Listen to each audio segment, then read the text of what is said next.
Hello friends, welcome to the Fast IAS Academy. My name is Pisun Baba. Today we will discuss paper 3 part A unit 5. इसके पहले हम 3 lectures देख चुके हैं जिसमें हमने क्या देखा था 3 लेक्चर्स में आपके सिलेबस का जो पहला टॉपिक दिया हुआ था मेथड्स ऑफ डेटा कलेक्शन या समंक संकलन की विधियां, वह हमने अपने 3 लेक्चर्स में उसकी 5 मेथड्स के लिए देखा था क्या डेटा कलेक्शन को। अपने इसके पहले जो 3 लेक्चर्स आए थे उसमें अपन ने देख लिया था। अब हमारा सेकंड टॉपिक है डेटा एनालिसिस। डेटा एनालिसिस क्या होता है आपका, सबसे पहले समझिए जो डेटा क्या होता है हमारा रॉ टाइप ऑफ इंफॉर्मेशन, जो हमारी सूचना का कच्चा रूप होता है या प्रारंभिक रूप होता है या अव्यवस्थित रूप होता है, उसे क्या बोलते हैं हम डेटा कहते हैं। इसके बाद अपन क्या देखेंगे, इसमें एनालिसिस क्या होता है विश्लेषण, मीन्स किसी भी तथ्य के बारे में संपूर्ण जानकारी या संपूर्ण अध्ययन। इसे अपन क्या बोल सकते हैं 360 डिग्री अप्रोच में जब इसकी स्टडी की जाती है तो उसे क्या कहा जाता है, किसी भी विषय वस्तु की जब 360 डिग्री में स्टडी की जाती है तो उसे क्या कहा जाता है एनालिसिस कहा जाता है। तो आपका डेटा एनालिसिस क्या हुआ, आपका डेटा एनालिसिस समराइज, ठीक है हाँ, डेटा एनालिसिस क्या है आपका समराइज कलेक्टेड डाटा, अर्थात जो हमने डाटा को संकलित किया हुआ है उसको समराइज करना क्या कहलाएगा, आपका डेटा एनालिसिस कहलाएगा।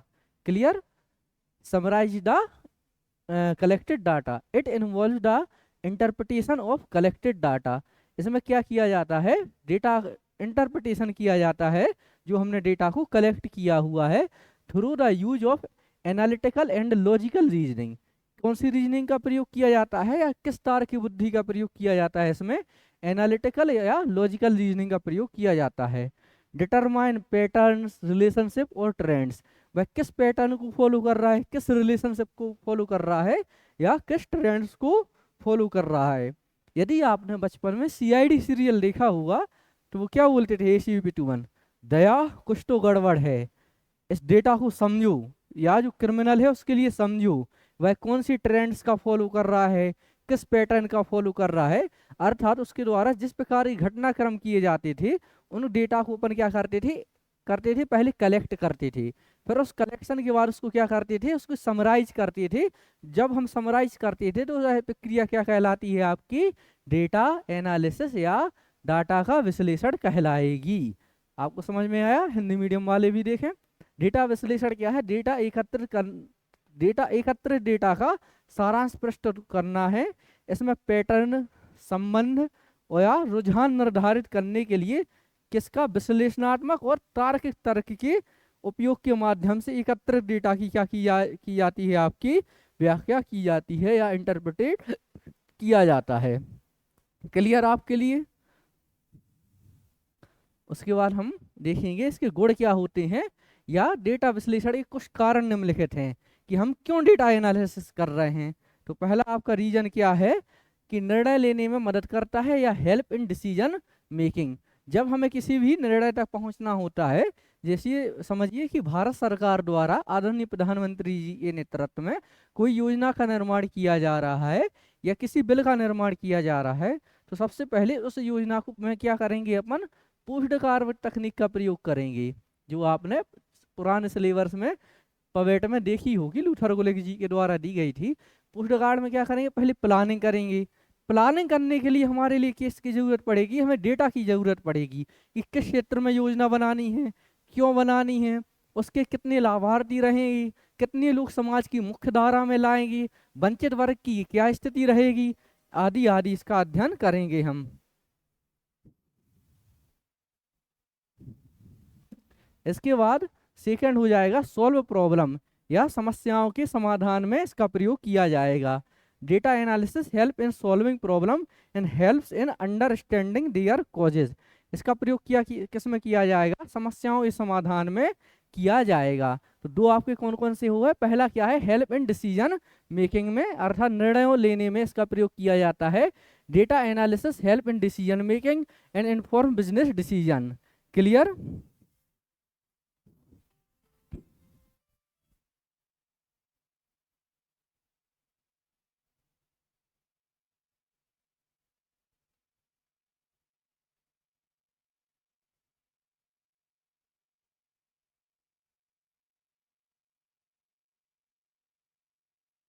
चलो, सेकंड क्या है आपका, solve problem. Data analysis help in solving problem and helps understanding their causes. अर्थात डेटा विश्लेषण समस्याओं का समाधान करने में मदद करता है और उनके कारणों को समझने में भी हमारी क्या करता है, मदद करता है। क्लियर। उसके बाद थर्ड क्या हो जाएगा आपका, आइडेंटिफाई ट्रेंड्स। जो आपके रुझान चल रहे हैं या जो पहचान, जो आपके वर्तमान में रुझान चल रहे हैं, उसको क्या क्या करने में, आइडेंटिफाई या पहचान करने में किया जाता है इसका प्रयोग। कैसे भाई आइडेंटिफाई, जैसे किसी कपड़ा कंपनी है, वह वर्तमान में जो रुझान चल रहे हैं, वर्तमान में जो मार्केट में ट्रेंड्स चल रहे हैं, उसी के अनुसार आपके कपड़ों का डिजाइन तैयार करेगी। तो इसमें क्या हो जाएगा आपका, थर्ड, आइडेंटिफाई ट्रेंड्स या रुझानों की पहचान करने में इसका प्रयोग किया जाता है। वर्तमान में जो बाजार में ट्रेंड्स चल रहे हैं, उससे संबंधित डेटा को कलेक्ट करेगी, उसके बाद वह उसका क्या करेगी, एनालिसिस करेगी। फोर्थ क्या हो जाएगा, रिस्क मैनेजमेंट या जोखिम प्रबंधन। जोखिम प्रबंधन कैसे, वही एग्जाम्पल लेंगे। जैसे कोई आपकी एक कार कंपनी है, कार कंपनी पहले किस प्रकार की कार में बनाती थी कि उनमें ओपन रूफ नहीं रहता था, लेकिन वर्तमान में क्या चल रही हैं, ओपन रूफ वाली कारें चल रही हैं। तो ओपन रूफ वाली कारों में किस प्रकार की आपकी तकनीक का प्रयोग किया जाए कि एक्सीडेंट होने की कम से कम संभावना हो या 0% या नगण्य संभावना हो। तो इस रिस्क मैनेजमेंट को में या जोखिम प्रबंधन में इसका प्रयोग किया जाएगा। Data analysis helps in understanding and managing risk. ठीक है, यह आपके लिए जोखिम को समझने में और प्रबंधित करने में हमारी मदद करता है। उसके बाद आ जाएगा हमारा व्यवसायिक अवसरों की पहचान करने में, अर्थात आइडेंटिफाई बिजनेस अपॉर्चुनिटी। कैसे डेटा एनालिसिस हेल्प इन आइडेंटिफाई बिजनेस अपॉर्चुनिटी। जैसे वर्तमान में यदि आपको कोई भी नया स्टार्टअप चालू करना है या कोई भी आपको नया नवाचार करना है या किसी भी प्रकार का बिजनेस प्रारंभ करना है, तो वर्तमान पहले हम क्या करेंगे, बाजार को समझेंगे। तो बाजार को समझने के लिए हमें क्या चाहिए पड़ेगा, डेटा चाहिए पड़ेगा। उस डेटा को फिर क्या करेंगे, हम उसका एनालिसिस करेंगे। एनालिसिस करने से क्या हो जाएगा, उसके बारे में हमारे लिए संपूर्ण जानकारी प्राप्त हो जाएगी, या उसके हमारे जो लाभ हैं आपके उस व्यापार से संबंधित, उससे सीमाएं हैं, उसमें हमें क्या सावधानियां रखनी है, उसकी क्या उपयुक्तता है, ये समस्त जानकारी कहाँ से प्राप्त होगी, हमें डेटा को एनालिसिस करने से ही प्राप्त हो जाएगी। क्लियर। उसके बाद प्रदर्शन में सुधार में, तो आपका इम्प्रूव परफॉर्मेंस। तो आपने देखा हुआ, आप मेंस की आंसर राइटिंग कर रहे हैं, पहला आपका पेपर हुआ है, जब आपने फर्स्ट आपने टेस्ट लिखा है, उसमें आपके आए हैं 62 मार्क्स 150 में से। सेकंड में आए हैं 70, थर्ड में आए हैं 75। तो आपने क्या देखा है, मेरा धीरे धीरे स्कोर बढ़ रहा है। तो आपने इस किससे देखा, आपके मार्क्स से देखा है। तो यदि आपके एक पेपर में, ये आपके फर्स्ट पेपर में हुआ है आपके हिस्ट्री में, सेकंड जो आपका ज्योग्राफी में है, पहले में आपके 50, सेकंड में 40 और थर्ड में 30 नंबर आए हैं। तो आपने इसमें डेटा एनालिसिस से आप क्या सीखेंगे, जो आप हिस्ट्री का पेपर है उसमें तो आप दिन प्रतिदिन या पर डे क्या कर रहे हैं, डे बाई डे आप इसमें इम्प्रूवमेंट कर रहे हैं, बट ज्योग्राफी पेपर में क्या है, आपका इम्प्रूवमेंट नहीं हो रहा है। तो हमारे जो प्रदर्शन में सुधार कैसे आएगा, हमें आवश्यकता क्या हो जाएगी, आपके सेकंड पेपर वो इम्प्रूव करने की हो जाएगी। जब हम उसको इम्प्रूव कर लेंगे तो डेटा एनालिसिस के द्वारा हम क्या कर देंगे, आपके इम्प्रूवमेंट परफॉर्मेंस हो जाएगा आपका। क्लियर। सेवेंथ हो जाएगा अंडरस्टैंडिंग कस्टमर्स, अर्थात कस्टमर्स को समझने में या ग्राहकों को समझने में। वही बात हो जाएगी, एक कोई मिठाई वाला है, वहां पर वह क्या बना रहा है, समझिए 3 आइटम्स बना रहा है। फर्स्ट है आपका गुलाब जामुन, सेकंड है आपकी जलेबी और थर्ड है आपकी रसमलाई। इसमें से वह पहले देखेगा उसकी सेल उसमें ज़्यादा हो रही है। यदि उसकी रसमलाई की सेल ज़्यादा हो रही है तो वह ग्राहकों को कैसे समझ लेगा, डेटा के द्वारा। उसे रसमलाई के डेटा ज़्यादा प्राप्त हुआ है, या उससे जो डेटा प्राप्त हुआ है उसका उसने जो एनालिसिस किया है, उससे उसे पता चला है कि आपकी रसमलाई की मांग ज़्यादा है। इसलिए एक ग्राहकों को समझने में या अंडरस्टैंडिंग कस्टमर्स में इसकी आवश्यकता हो जाएगी। Data analysis help to understanding customers and helps meeting their needs. और उनको अपन समझ लेंगे तो अपन क्या करेंगे, धीरे धीरे आपकी जो जलेबी है और आपका जो गुलाब जामुन है उसका प्रोडक्शन कम करेंगे, और रसमलाई का जो प्रोडक्शन है उसको धीरे धीरे हम क्या करेंगे, इंक्रीज करेंगे। क्लियर है आपके लिए यहाँ तक? उसके बाद हम आगे आते हैं कि आपके डेटा विश्लेषण की कुछ सीमाएं कौन कौन सी हैं, या इसके क्या है आपके लिमिटेशंस कौन सी हैं। Following are some of the limitations data analysis. सबसे पहला क्या हो जाएगा आपका, क्वालिटी ऑफ डेटा। जब हम डेटा का एनालिसिस तभी अच्छे से कर पाएंगे या तभी हमें सही परिणाम मिलेंगे जब डेटा की क्वालिटी कैसी हो, अच्छी हो। क्लियर? उसके बाद सेकंड हो जाएगा आपका, हाँ आपका फर्स्ट क्या हो जाएगा, डेटा की गुणवत्ता या क्वालिटी ऑफ डेटा। जब डेटा की हमें क्वालिटी सही नहीं मिलेगी तो हम इसका प्रयोग सही तरीके से नहीं कर पाएंगे, या जो हमारा एनालिसिस निकलेगा वह क्या रहेगा, उतना एक्यूरेट या उतना सही नहीं रहेगा। क्लियर? सेकंड क्या हो जाएगा, अनअवेलेबिलिटी ऑफ डेटा। डेटा की क्या है, उपलब्धता नहीं है। जब आपको डेटा ही नहीं मिलेगा, आपको पता ही नहीं चलेगा कि बाजार में रसमलाई की डिमांड ज़्यादा है या गुलाब जामुन की ज़्यादा है या जलेबी की ज़्यादा है, तो आप कैसे प्रोडक्शन बढ़ाएंगे, आप कैसे लाभ केंद्रित करेंगे, आप कैसे ग्राहकों को समझेंगे, कैसे आप कस्टमर्स को आइडेंटिफाई करेंगे, कैसे आप प्रॉफिट में जाएंगे। तो अनअवेलेबिलिटी ऑफ डेटा हो जाएगा। उसके बाद कॉम्प्लेक्सिटी ऑफ डेटा, अर्थात डेटा की जटिलता है। जो भी डेटा हमारे लिए प्राप्त हो रहा है वह काफ़ी कैसा है, जटिल है। कैसा जटिल है, उसे समझ ही नहीं पा रहे हैं कि भाई कौन सा आपका ट्रेंड सभी मार्केट में चल रहा है, कौन से फीचर्स लोगों को पसंद आ रहे हैं। जैसे आप मोबाइल्स में देखेंगे, ऑटोमोबाइल्स में देखेंगे तो आप दिन प्रतिदिन नई गाड़ियां आ रही हैं, नए नए मॉडल आ रहे हैं, आपको समझ में ही नहीं आ रहा है क्योंकि डेटा क्या है, इतना कॉम्प्लेक्स है, या डेटा क्या है, इतना जटिल है कि उसका विश्लेषण करना काफ़ी मुश्किल हो जाता है। क्लियर? उसके बाद आ जाएंगे आपका फोर्थ नंबर, इसमें क्या हो जाएगा, limitations of models. Analysis models में not be fully represent reality, अर्थात विश्लेषण मॉडल वास्तविकता का पूर्ण प्रतिनिधित्व नहीं कर सकते हैं। जो भी आपके विश्लेषणात्मक मॉडल हैं वह क्या है, आपकी वास्तविकता का पूर्ण प्रतिनिधित्व नहीं करते हैं।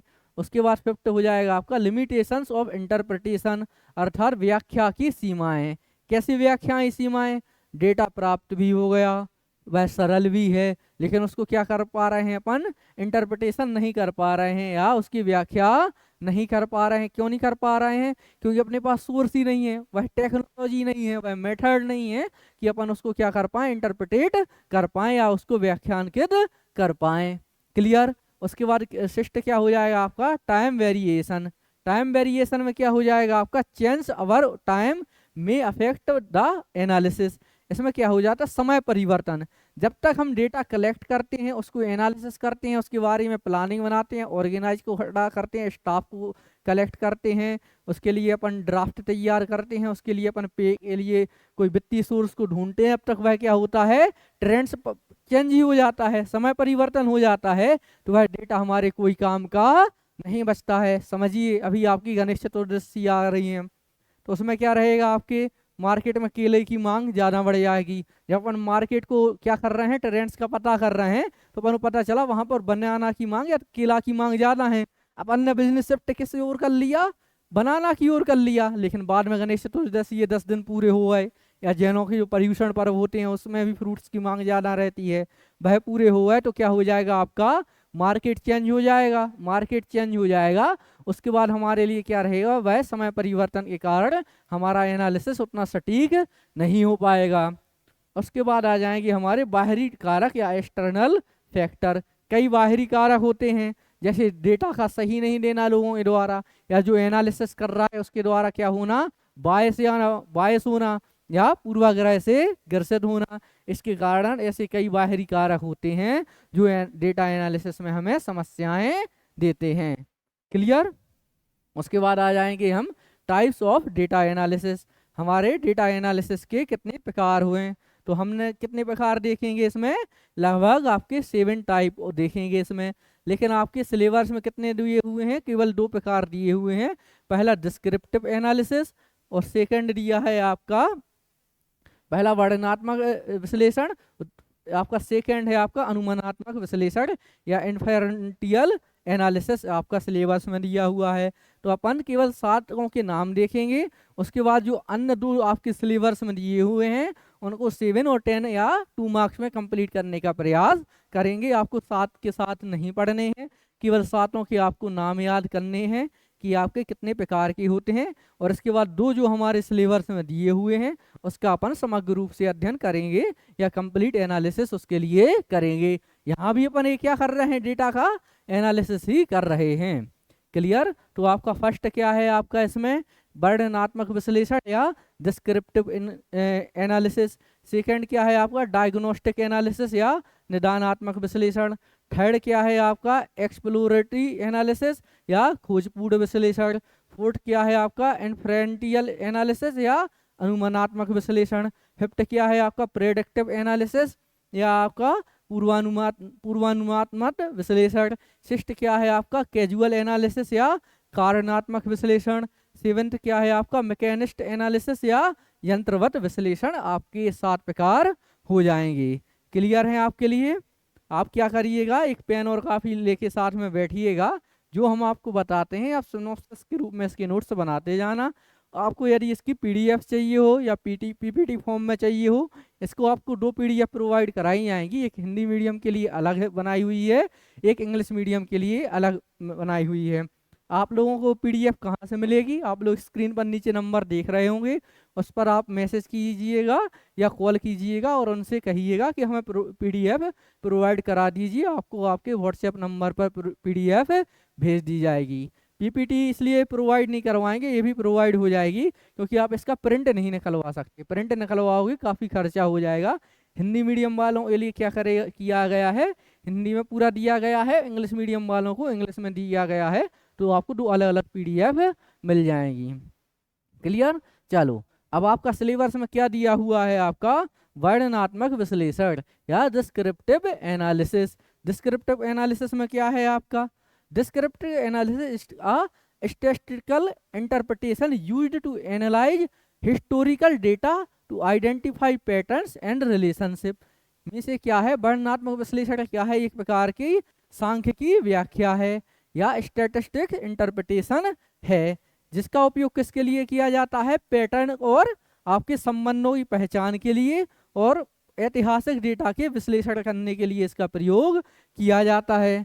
तो इसको एक बार और समझिएगा। अब इसको अपन कैसे समझेंगे, आपके वेन डायग्राम के द्वारा समझेंगे। अपन क्या पढ़ रहे हैं, आपका वर्णनात्मक विश्लेषण, ये क्या है, आपकी सांख्यिकी व्याख्या है। क्लियर हो गया? इसका उपयोग किसके लिए किया जाता है, पैटर्नों और संबंधों की पहचान करने के लिए किया जाता है। ठीक है, जो क्या करेगा, आपका ऐतिहासिक डेटा का विश्लेषण करने के लिए किया जाएगा इसका प्रयोग। क्लियर? डिस्क्रिप्टिव एनालिसिस क्या है, स्टैटिस्टिकल इंटरप्रिटेशन है, जो क्या करेगा, इसका यूज कहाँ हुआ आपका, analyse historical data to identify patterns and relationship. Clear? उसके बाद आ जाएंगे अपन इसको आगे देखते हैं। वर्णनात्मक विश्लेषण किसी घटना या परिणाम का वर्णन करना चाहता है या क्या करता है, किसी घटना का वर्णन करता है। अर्थात जो इतिहास में हमारी घटनाएं हो गई हैं उसका वर्णन जिसके द्वारा किया जा रहा है, या उस डेटा का एनालिसिस जिस आपकी मेथड के द्वारा किया जा रहा है, उस मेथड को क्या बोलेंगे अपन, डिस्क्रिप्टिव एनालिसिस बोलेंगे या वर्णनात्मक विश्लेषण कहा जाएगा आपका। क्लियर? वर्णनात्मक विश्लेषण किसी घटना का परिणाम का वर्णन करता है, यह समझने में मदद करता है कि अतीत में क्या हुआ और क्या व्यवसायों के रुझानों पर नजर रखने के लिए सही आधार प्रदान करता है। इतिहास क्या है, भविष्य की घटनाओं को समझकर, भविष्य की घटनाओं को वर्तमान में समझकर आपके भूतकाल की को क्या करना है, आपकी भूतकाल की घटनाओं को वर्तमान में समझकर भविष्य को सुंदर बनाने को क्या कहा जाता है, इतिहास कहा जाता है।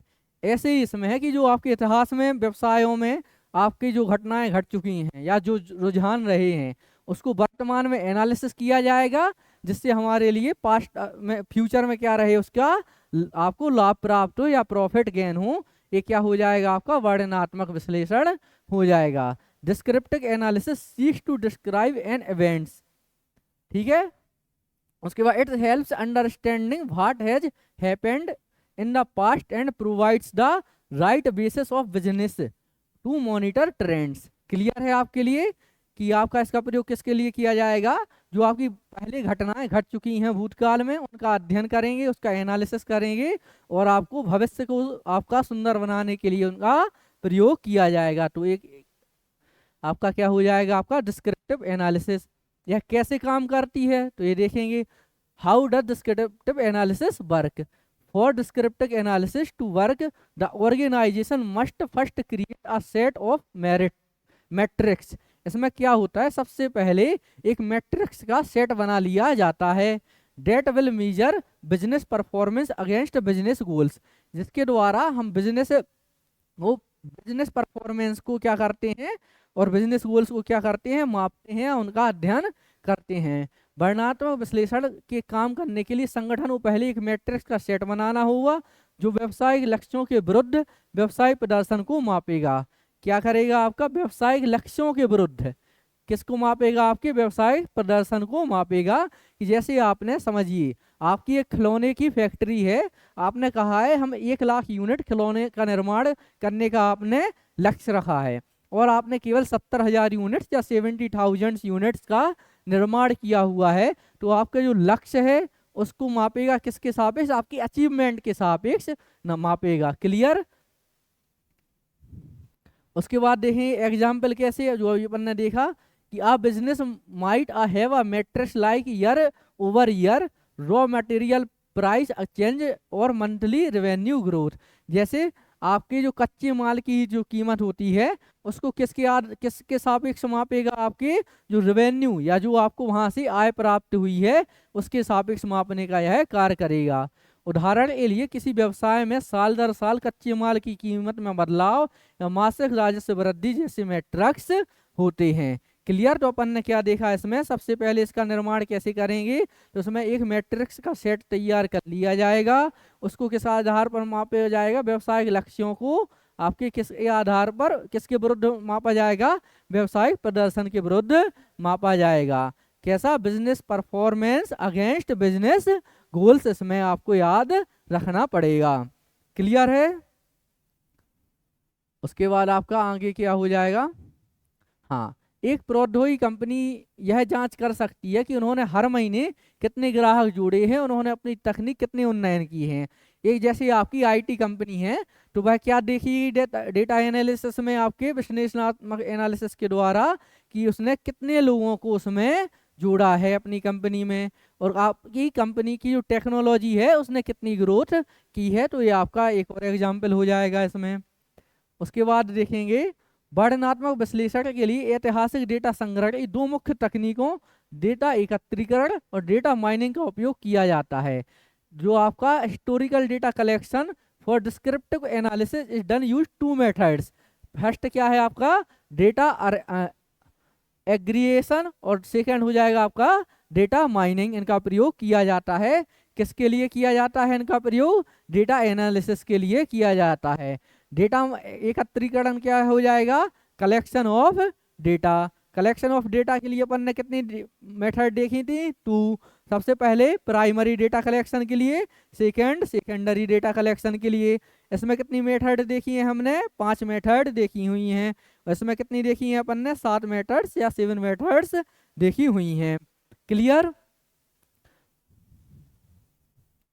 उसके बाद आ जाते हैं आपका सेकंड जो है आपका अनुमानात्मक विश्लेषण या इन्फॉर्मेंटियल analysis.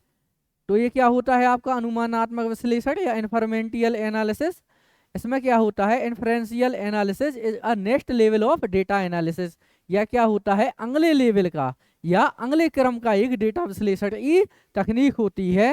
Where you use statistical test और एंड मॉडल्स, जिसका प्रयोग किसके लिए किया जाता है, जो आप स्टैटिस्टिकल टेस्ट और मॉडल को ड्रॉ कंक्लूजन, इसके कंक्लूजन निकालने के लिए, and make predictions base your data, आपका जो डेटा है उसको प्रेडिक्ट करके इसको कंक्लूजन निकालने के लिए इसका प्रयोग किया जाता है। तो आपकी सेकंड मेथड क्या है, आपकी इन्फरेंशियल एनालिसिस।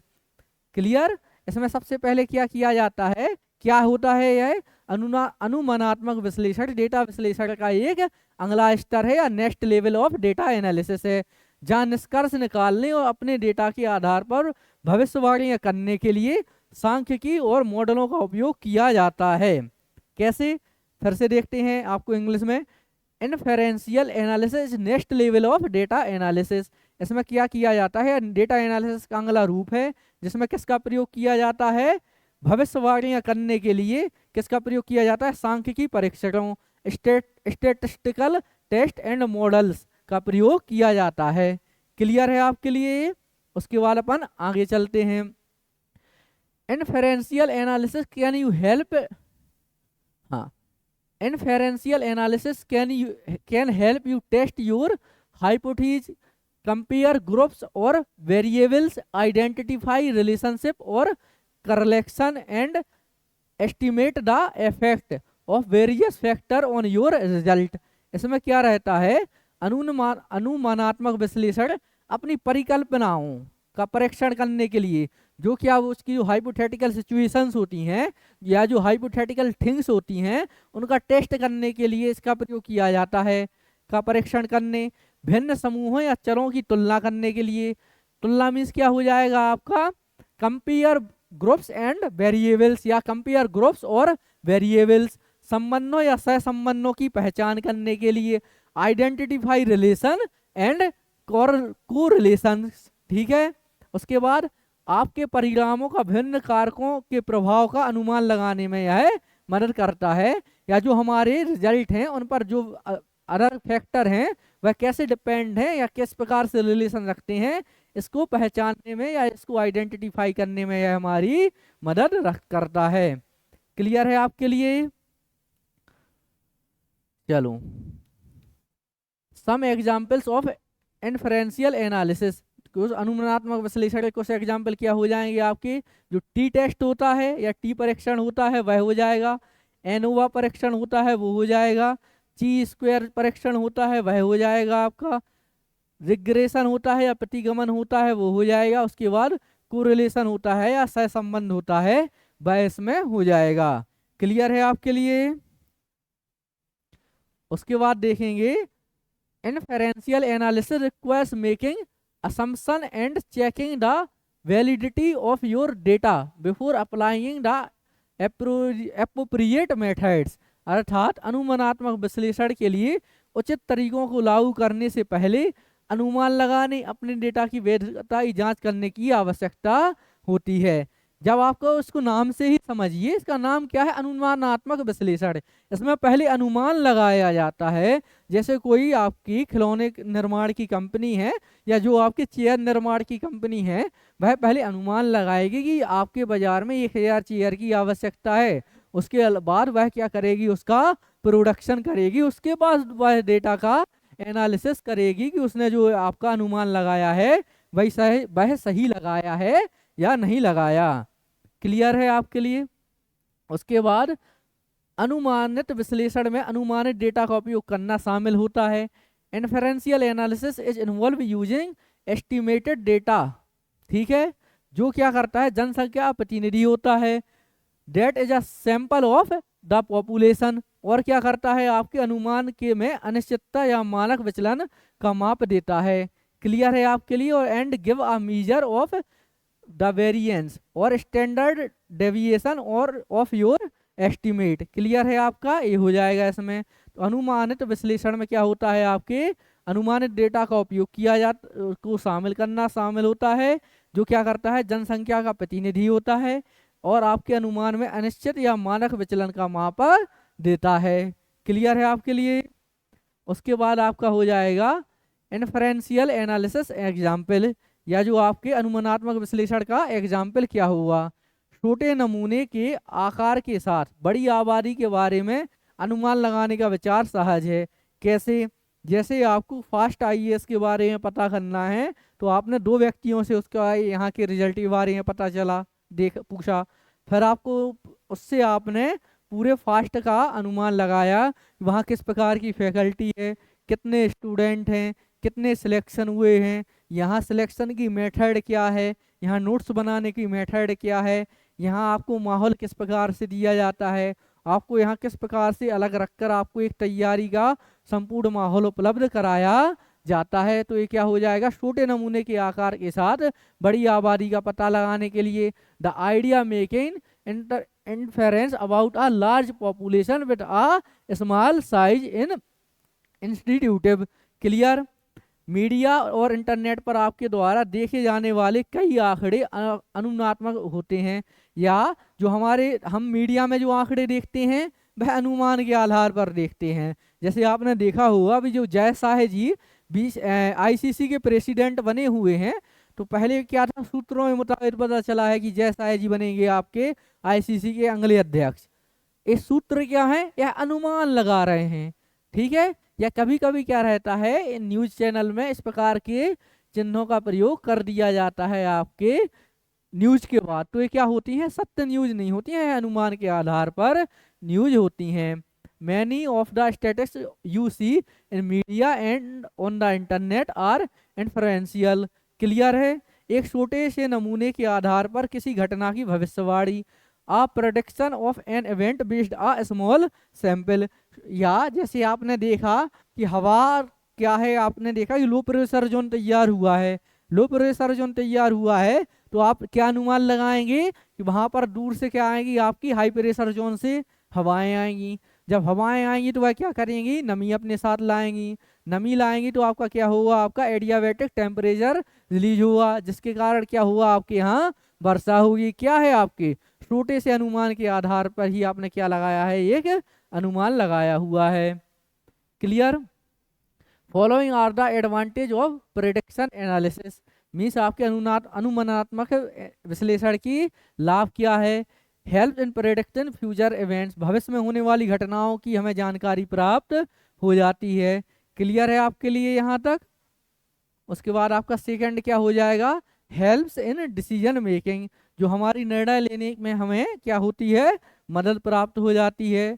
उसके बाद थर्ड क्या हो जाएगा, हेल्प टू एवेल्युएट रिस्क, हमारी जो रिस्क या जोखिम लेने की क्षमता का क्या हो जाती है, गणना हो जाती है, एवेल्युएशन हो जाता है। हेल्प्स टू एनालाइज डाटा, या डेटा का विश्लेषण करने में हमें क्या होती है, मदद मिलती है। तो ये क्या हो जाएंगे, आपके एडवांटेज हो जाएंगे इसके। उसके बाद आपके क्या हो जाएंगे, some of the features of the analysis, analytical analysis या अनुमानात्मक विश्लेषण के आपके फीचर्स क्या हो जाते हैं, क्वालिटी ऑफ डेटा, इसमें डेटा की क्वालिटी कैसी होती है, डेटा की गुणवत्ता का अनुमान लगाया जाता है। The quality of data estimated, clear. Second क्या हो जाएगा आपका, प्रॉपर्टीज ऑफ मॉडल, इसमें क्या हो जाते हैं, मॉडल के गुणों का अध्ययन इसके अंतर्गत किया जाता है। एस्टिमेटेड मॉडल्स में नॉट फुली रिप्रेजेंट रियलिटी, जो इसका हम अनुमान लगाते हैं, जिसका हम एस्टिमेट लगाते हैं, वह क्या करते हैं, पूर्णतः उसको रिप्रेजेंट नहीं करते हैं। उसके बाद आ जाएंगे पदानुक्रम या हेरारकी हो जाएगी आपकी। कॉम्प्लेक्स डेटा एंड मॉडल्स में भी डिफिकल्ट टू इंडेक्स, जो आपके जटिल डेटा और मॉडल को क्या करते हैं, अनुक्रमित करना मुश्किल हो सकता है। उसके बाद हो जाएगा स्मॉल लेवल्स में लीड टू लार्ज चेंज, छोटे लेवल क्या करते हैं, बड़े बदलाव के लिए आवश्यक होते हैं, बड़े बदलाव को जन्म देते हैं। Interpretability, it may be difficult to describe the effect, इसके द्वारा जो प्रभाव होंगे उसकी पहचान करना या उसका वर्णन करना कैसा हो जाएगा, कठिन होता है। क्लियर है आपके लिए। अब उसके बाद आ जाते हैं, हाँ, टर्मिनोलॉजी ऑफ डेटा, डेटा की शब्दावली कैसी है आपकी, या तो कठिन हो सकती है, तो उसमें क्या हो जाएगा, डेटा एनालिसिस में क्या होगी, हमें समस्या हो जाएगी। अनअवेलेबिलिटी ऑफ डेटा में मेक द एस्टिमेट इनएक्यूरेट, अर्थात डेटा की अनुपलब्धता अनुमान को गलत बना सकती है। उसके बाद देखते हैं हम कौन, चॉइस ऑफ मॉडल, मॉडल का चुनाव करना भी कैसा हो जाता है, कभी कभी कठिन हो जाता है। Selection of the inappropriate model में अफेक्ट द एस्टिमेट, अनुपयुक्त मॉडल का चयन अनुमानों को प्रभावित कर सकता है। क्लियर है आपके लिए ये। उसके बाद आ जाते हैं outliers, inference can be made about the effect of outliers, outliers के प्रभाव के बारे में अनुमान लगाया जा सकता है इससे। उसके बाद नाइन्थ हो जाएगा आपका change over time, change over time में भी अफेक्ट द एस्टिमेट, देखो समय के परिवर्तन के साथ जो आपने अनुमान लगाया था वह भी प्रभावित कर सकता है, तो आपके ये हो जाएंगे क्लियर। उसके बाद आपका 10वां और देख लेंगे, एक्सपर्टीज रिक्वायर्ड, इसमें क्या होती है, विशेषज्ञता की आवश्यकता होती है। जैसे अभी आपको हमने क्लाइमेट वाला बताया था, जब आपको क्लाइमेट के विषय में विशेषज्ञता प्राप्त होगी तभी तो आप क्या कर पाओगे, इस प्रकार के डेटा का एनालिसिस कर पाओगे।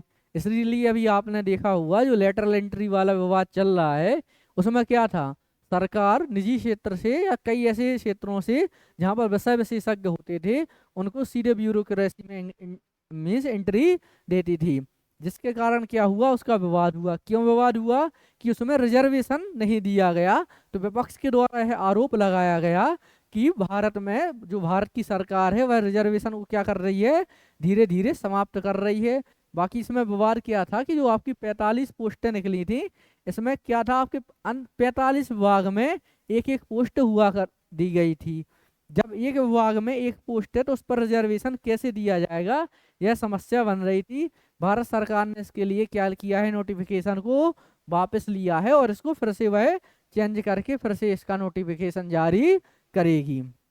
क्लियर है आपके लिए। चलो आपका अब अगला टॉपिक क्या रहेगा, आपका सैम्पलिंग, जो आपका इसका सिलेबस का थर्ड टॉपिक है। तो आपको अभी तक ये समझ में आया कि अपन ने क्या पढ़ा है आज, आज हमने पढ़ा है, आज इसके लिए अपन क्या देखेंगे, वो हाँ मार्कर में देख लेंगे, मार्कर, हाँ नोट में।